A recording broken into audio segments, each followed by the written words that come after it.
Kita dah sampai dekat tempat tu, kita nak ambil kayu api. Sekarang kita ingin pulang ke rumah.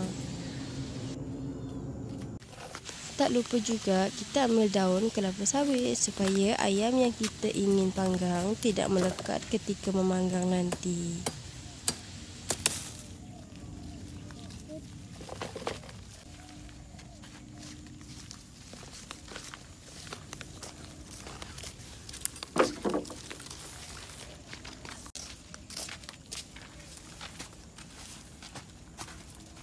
Letakkan daun kelapa sawit yang kakak Misha dan abang Misha ambil tadi di atas bara.